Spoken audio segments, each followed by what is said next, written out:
Another thing we have to talk about is Dany's big moment. Oh, of course. Back to the calls, back into the fire, but came out just like she came out with dragons the first time. Now she's come out with a new army. Yeah, and this is Dany's. Dany is far more in charge than people give her credit for. Even at her lowest now, she has evolved as such as a character that she is not.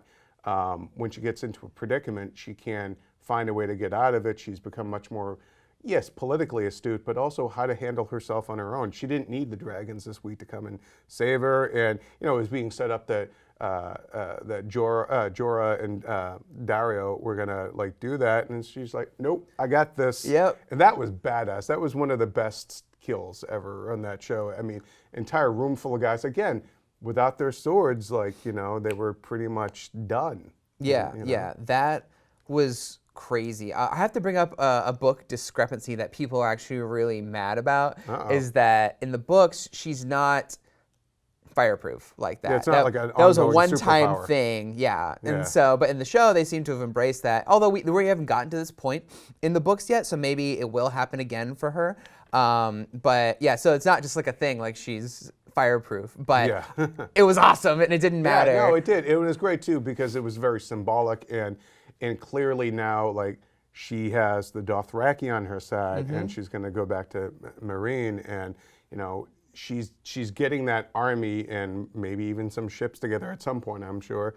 Although good luck trying to find them back there, I guess, at this point. Well, they burnt down the ships, right? Well, she's going to have to, I mean, basically what I'm saying is she's getting the numbers back on her side so that she can go and do what she feels is her destiny, Yeah, I feel like she wasn't ready to do it. At one point, remember, she's like, I'm going to sit here and I'm going to rule. And I feel like she's learned so many lessons and she's overcome so much. Yeah. And there's a prophecy that we actually are going to have on the site that Terry is actually writing.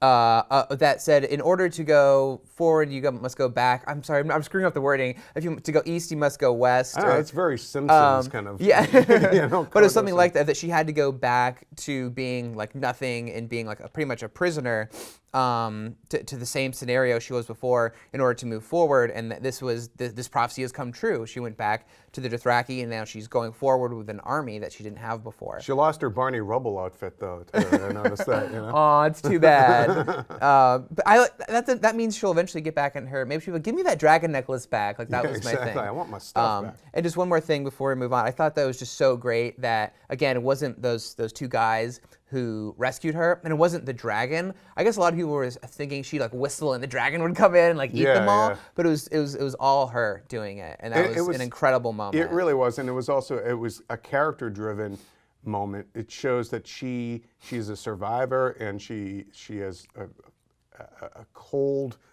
will, steely kind of will when she needs to, and she's not to be reckoned with. And I love just she's got that kind of smirk on her face the whole time. Like, I know where this is going and you don't. So keep talking, tough guy. Yeah.